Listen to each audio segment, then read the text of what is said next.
மத்தேயு எழுதிய தூய நற்செய்தியிலிருந்து வாசகம்.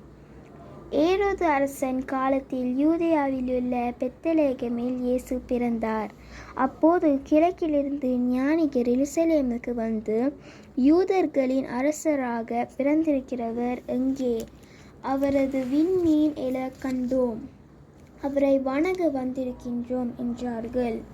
இதைக் கேட்டதும் ஏரோது அரசன் கலங்கினான். அவனோடு எருசலேம் முழுவதும் கலங்கிற்று.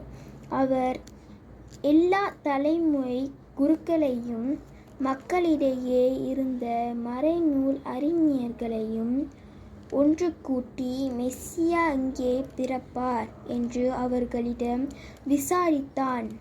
அவர்கள் அவனிடம், யூதேயாவிலுள்ள பெத்லகேமில் அவர் பிறக்க வேண்டும், ஏனெனில் யூதா நாட்டு பெத்லகேமே யூதாவின் ஆட்சி மையங்களில் நீ சிறியதே இல்லை. ஏனெனில் என் மக்களாகிய இஸ்ராயேலை ஆயரென ஆள்பவர் ஒருவர் உன்னிலிருந்தே தோன்றுவார் என்று இறைவாக்கினர் எழுதியுள்ளார் என்றார்கள். பின்பு ஏரோது யாருக்கும் தெரியாமல் ஞானிகளை அழைத்து கொண்டு போய் விண்மீன் தோன்றிய காலத்தை பற்றி விசாரித்து உறுதி செய்து கொண்டான். மேலும் அவர்களிடம், நீங்கள் சென்று குழந்தையை குறித்து திட்டவட்டமாய் கேட்டு எனக்கு அறிவியுங்கள். அப்பொழுது நானும் சென்று அங்கிருந்ததை வணங்குவேன் என்று கூறி அவர்களை பெத்லகேமுக்கு அனுப்பி வைத்தான். அரசன் சொன்னதை கேட்டு அவர்கள் புறப்பட்டு போனார்கள்.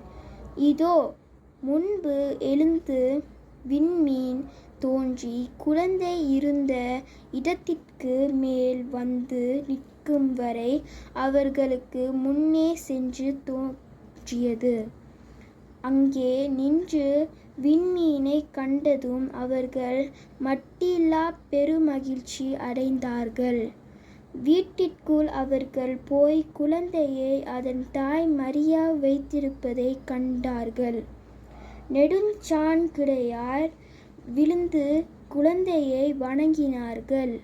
தங்கள் பேழைகளை திறந்து பொன்னும் சாம்பிராணியும் வெள்ளை போளமும் காணிக்கையாக கொடுத்தார்கள்.